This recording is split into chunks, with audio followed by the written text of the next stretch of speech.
Welcome to Australia's Future with Tony Abbott. I'm Daniel Wild from the Institute of Public Affairs. Australia is facing its most significant challenges since World War II.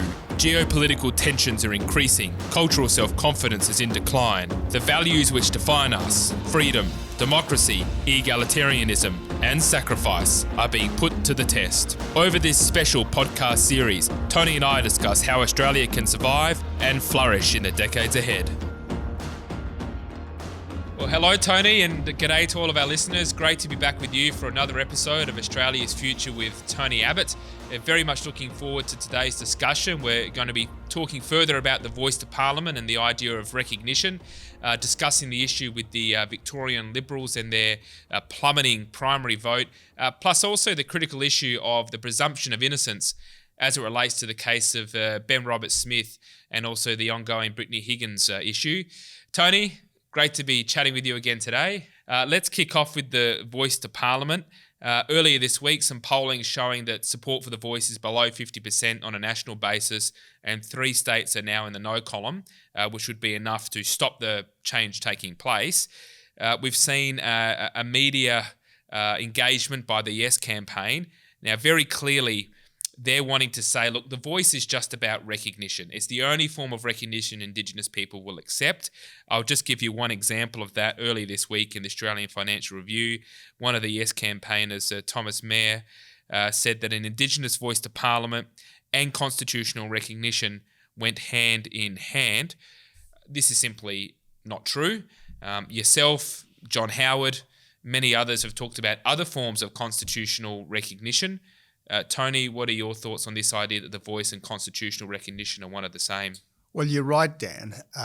Recognition is quite separate from the voice. The voice goes way, way beyond recognition.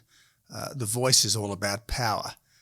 It's a power grab by activists. It's an attempt to give less than 4% of the population a special say over what happens to 100% of the population. It really is the most illiberal measure imaginable. It injects race into the Constitution.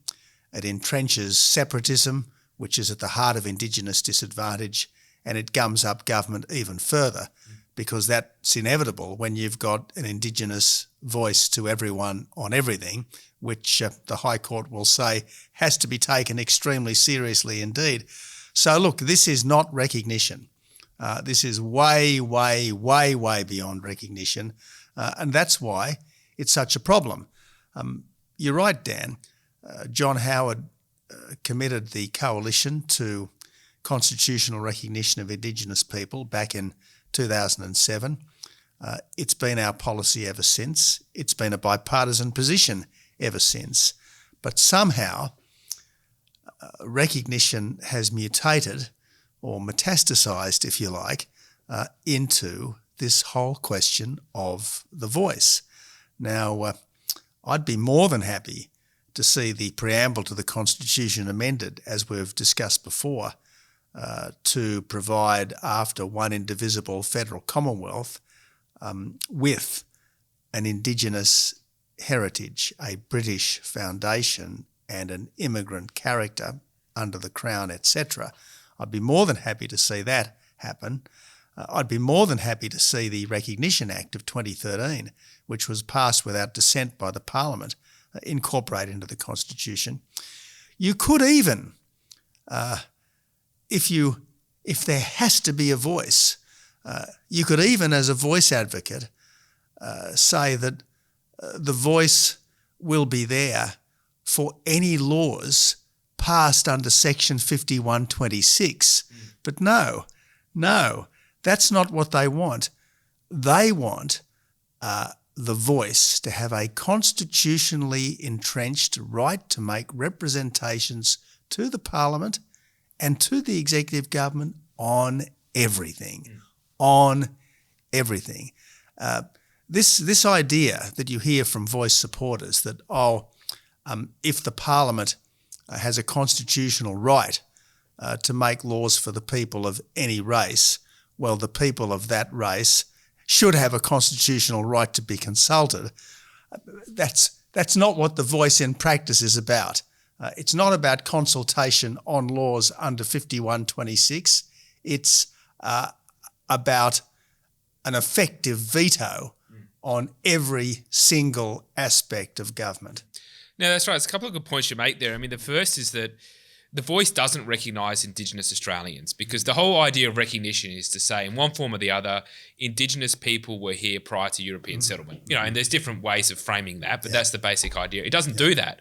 It just says we're going to have this voice, and that's recognition, so you have to take it or leave it. The other point you make about consultation, well, you can do that now. Well, exactly. Why do we need to do this in order to do that? Exactly right, Dan. When I was Prime Minister, I had an Indigenous Advisory Council chaired by Warren Mundine and comprising some very distinguished Indigenous Australians. I took that very seriously in all of the policies that I adopted for Indigenous people. Obviously, we had ATSIC, which was a bit of a disaster, but that was an earlier attempt to have institutionalised consultations. There have been bodies set up pre-ATSIC, which weren't very successful. The basic problem is, if you're living in a remote Indigenous settlement, you're kind of consulted to death because everything is supposed to be self-managed as opposed to just done in the normal way by people who are professional at getting it done.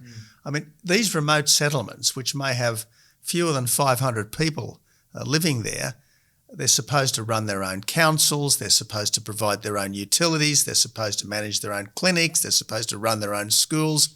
If you're an Indigenous person living in a remote settlement, you spend your whole life going to meetings. The problem, of course, is that in the end, regardless of what those meetings say, the wheels of government turn incredibly slowly, and bureaucrats in the various capitals will often stop what you want.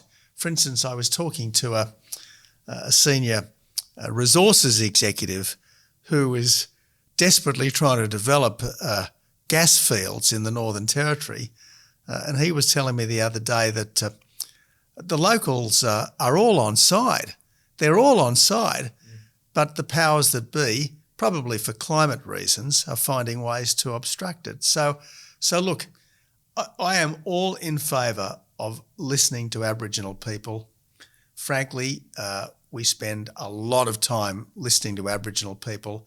Often it's the wrong Aboriginal people, and in the end, nothing gets done. And another Canberra bureaucracy is just going to make a bad situation worse. Yeah, well, you mentioned your Indigenous Advisory Committee headed by Warren Mundine. We actually had Warren here last night addressing an IPA event, and he reminded me of that committee. And in many ways, what you set up was quite visionary, I think, because it was about the economic development and about, Warren's very big on business development and having economic opportunity in these remote areas. And that seems to be something that's been largely forgotten about, where, the basics, as you've always said, Tony, jobs, school and law and order. Well, any community that doesn't have those things is going to be dysfunctional no matter where you are. But we've seemed to have moved away from that basic practical understanding. Well, this is exactly right. I mean, we do not need yet more consultation and yet more process. We need different outcomes, and the obvious outcomes, if we are going to get better lives for Indigenous people, is the kids go to school, the adults go to work, and the communities are safe. And you don't need yet another bureaucracy to bring that about. You want the will that says that we should have the same expectations of Indigenous people that we have of all Australians, namely that the kids go to school, the adults go to work, and everyone obeys the law of the land. But for the last 50 odd years, there's been this notion of difference and separatism. We shouldn't, out of guilt over the past, we shouldn't have the same expectations of Aboriginal people as we do of everyone else. And at the heart of the problem with the voice is that this is just the latest and the most egregious manifestation of this idea that Aboriginal people are different and have to be dealt with separately to that of every other Australian. Yeah, well, I mean, look, the building blocks of a dignified and flourishing life don't depend on the colour of your skin. I mean, surely that's something that we shouldn't be debating. This is the fundamental liberal ideal. Yeah. The fundamental liberal ideal that every human being, regardless of race or creed or colour or gender, has the same dignity, the same rights, the same responsibilities. Related to this is, we often hear this idea that, well, the voice, Indigenous people want the voice and they're pushing for the voice. There was some polling today reported in The Australian I gather it's from this group called Passing the Message Stick, which is a Yes campaign organisation. I thought it was pretty interesting. So this is what their polling showed. I'm not sure exactly what the basis of this polling was, but this is as it was reported. Over 45% of Indigenous Australians have said they've heard very little or know nothing about the referendum, and 25% are saying that they're going to vote no. So that's 70% are either no or don't know. Now, doesn't that completely cut across the message that this is something that Indigenous people are pushing and wanting? Absolutely right. At the heart of the yes case is this assertion that the voice is the universal request, the polite and gracious request, as the Prime Minister puts it, of Indigenous Australia. But plainly, Indigenous Australia is at least as divided and as confused about this damned thing as everyone else. And I think that's a very, very significant outcome, particularly because it is presumably an attempt by a pro-voice body to try to get to the truth. And good on them for trying to get to the truth. And in this case, the truth flatly contradicts the assertions of some of their fellow Yes campaigners. Yeah, that's right. Look, just related to that, also in this story, which I think is pretty interesting and revealing. Look, clearly the Yes campaign is getting concerned about the polling. And there's reports here that Professor Langdon, now she was one of the authors of the Karma Langdon report that the Prime Minister repeatedly refers to as details. We've got some research coming out on the Karma Langdon report very shortly, which we'll discuss next time. But this is what Professor Langdon said. What we are doing with the voice is fixing the Constitution to ameliorate the racism of the Constitution, end quote. Now, what that racism is, she doesn't say. But doesn't this get to the point that so many of these activists that are designing the voice, they have this view that Australia is just a terrible racist place, and that's the whole basis of their outlook on this country, and anyone who's opposed to that, anyone who's opposed to changing it, is therefore also perpetrating this racism. Correct. Now, I don't say that there have never been racist individuals in Australia, and I don't say that we have always got things right in respect of our policy and attitudes towards Indigenous people and indeed Indigenous Australia more generally. But let's never forget that the instructions of the British government to Governor Phillip were to live in amity with the native people. Let's never forget that in 1838 white men were hanged for the murder of black people after a trial in Sydney, a retrial in Sydney that the then Colonial Attorney General John Plunkett ordered. Let's not forget that colonial governors were constantly saying to the people on the fringes of settlement, who in some cases were grievously mistreating the Aboriginal people, that the Australian Aborigines have all the rights of British subjects. Now, we all know that what officialdom wants and what people actually get are not always the same. But nevertheless, there was never any institutionalised racism at the heart of the Australian project. Sure, there were the attitudes of the time, but compared to earlier attitudes, it was quite an enlightened liberalism that motivated those behind the settlement of Australia, and that's continued to this day.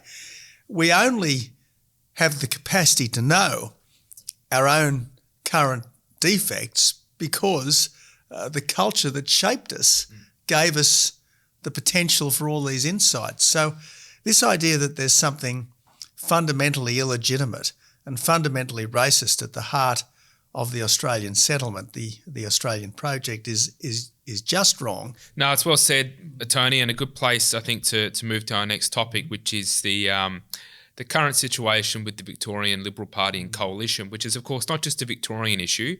It's a warning to the country about what can happen when you don't stand up for your values and your principles and you don't get the big things right. So it's not just about the Victorian Liberal Party here. We know that the centre-right is at a low ebb politically. Culturally, economically, we're largely out of power. So it's a time of rebuilding. And so this is an instructive case of what not to do. According to a Resolve strategic poll released in The Age today, the Liberal Party's primary vote is now just 23%. That's down on what it was even at the most recent state election. The Coalition's primary vote, so the Liberal plus the National, is only at 26%. The report here says it can't get much lower. Unfortunately, it can.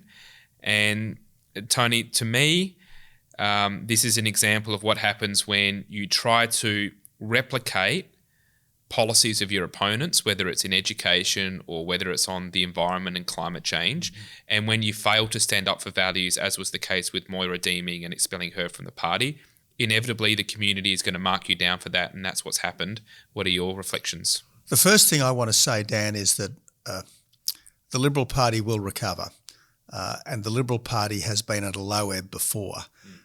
I can recall in New South Wales in the early 2000s, the Coalition's poll rating was 25%, even worse than it currently is here in Victoria.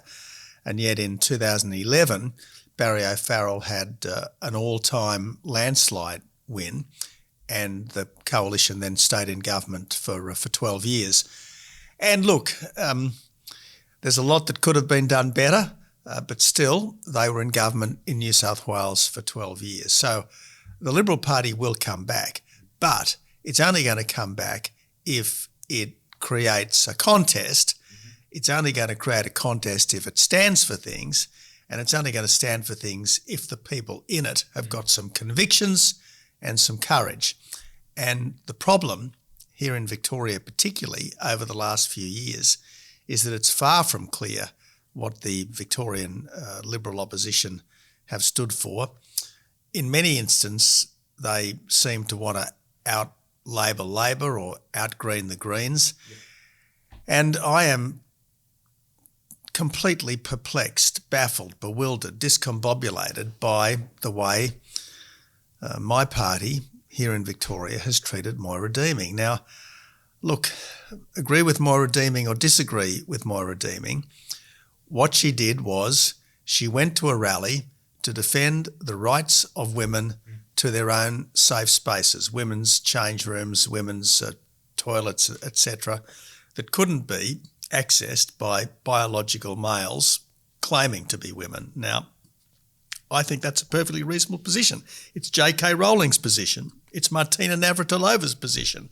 These are not extreme right-wingers. These are not right-wing fringe dwellers. These are left-wing humanitarians who happen to think that this whole gender thing has gone way off track, and the rights that women quite properly fought for and were finally achieved in the last few decades are now being undermined by this campaign for trans rights. Now, I think we should treat everyone with respect. I think we should treat trans people with respect. I think many of them have shown enormous courage. I think of my friend Kate McGregor, enormous courage. And sometimes it's hard for people to understand the struggles that they've been through. But just because you respect the rights of trans people doesn't mean that you should transgress the rights of women to have their own safe spaces, to have their own sports competitions where they can compete against each other fairly, and not suddenly find themselves unfairly confronted with people who have an unfair advantage in sport, who have, all the equipment of a biological male. Just not right. Yeah, that's right. Just going briefly back to the sort of more redeeming situation. I mean, one of the things that you were very good at as opposition leader and as Prime Minister was getting talent and promoting talent. And I think to some people, they can be intimidated or put off by talent because it might outshine them.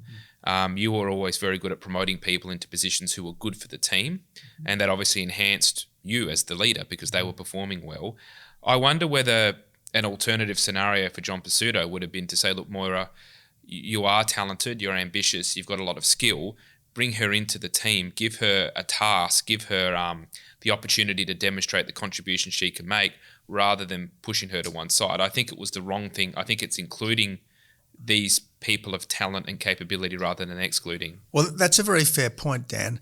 Look, I think part of the difficulty with Moira was that she's very new in the parliament and she's obviously got an abundance of courage and high principles and good honour for both of those things.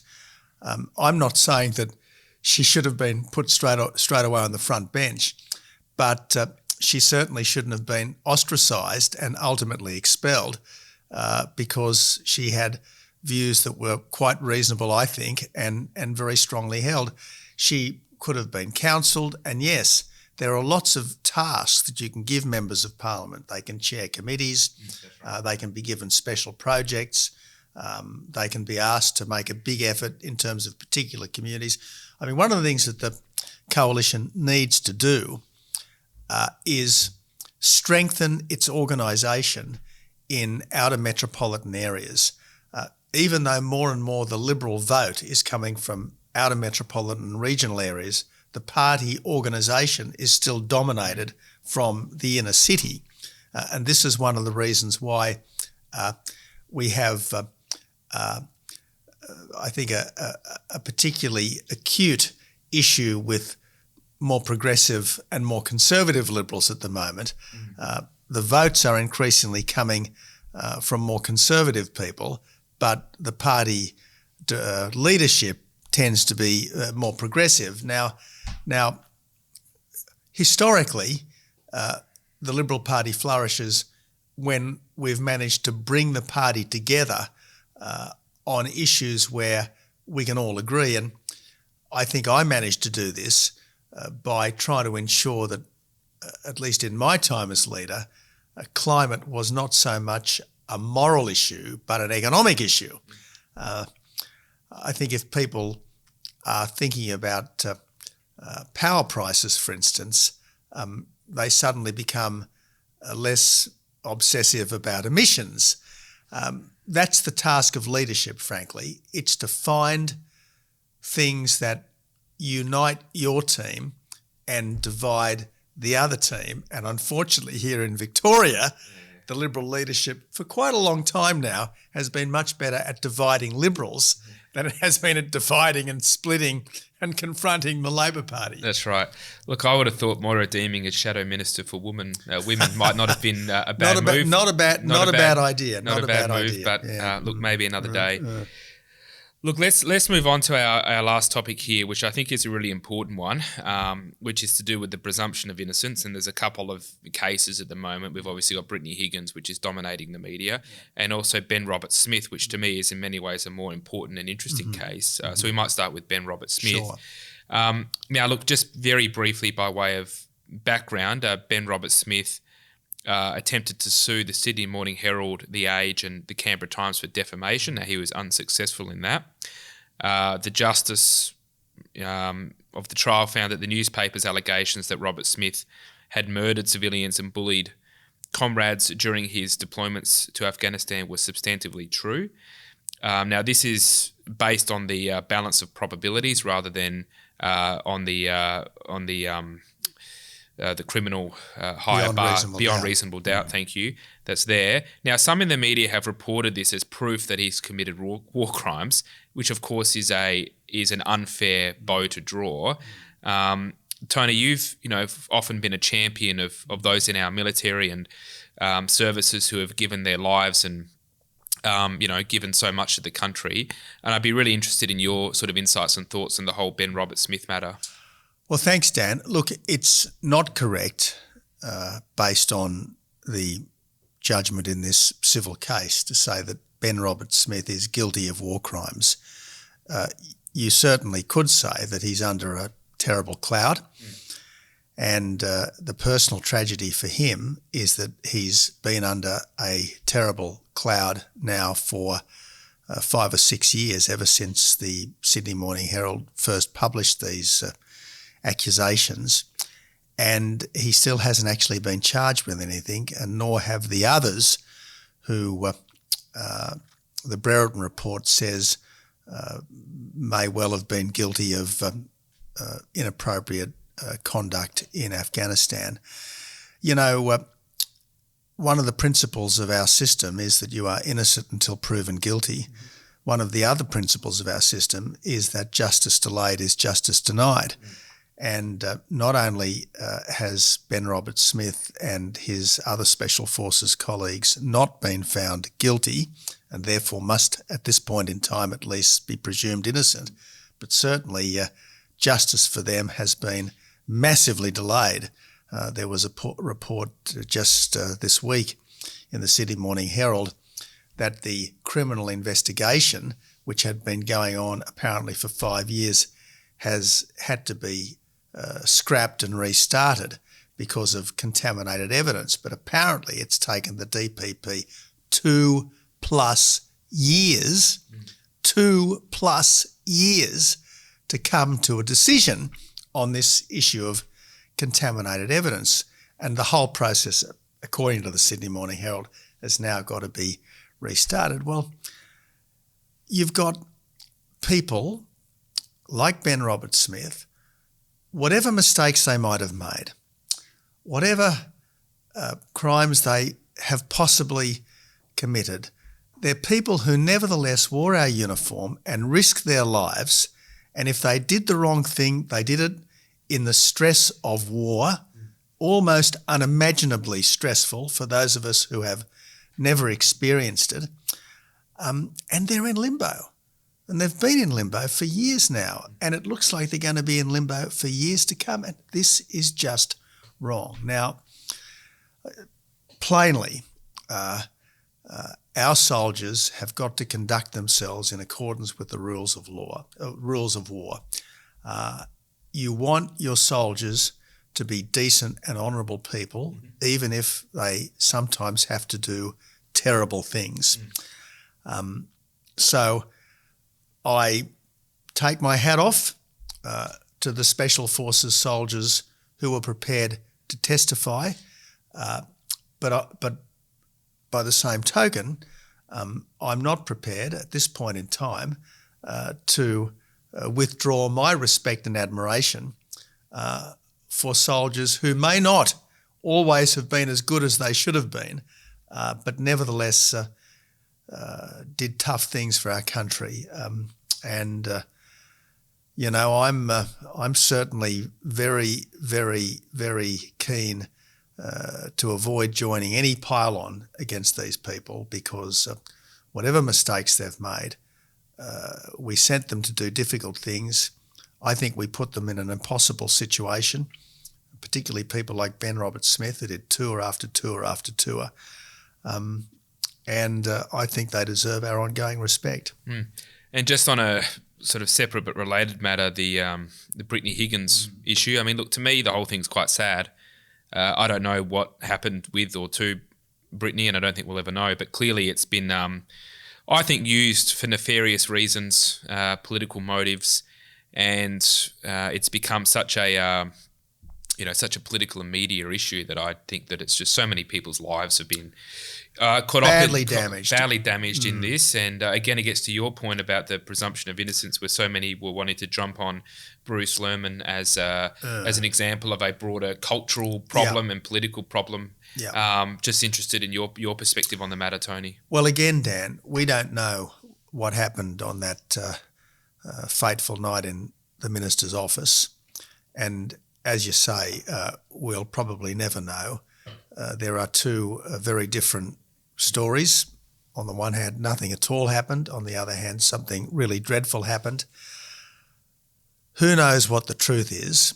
We do know that, rightly or wrongly, Brittany Higgins and her friends did their best to politicise and weaponise this whole thing. I think that's a pity, to put it at its mildest.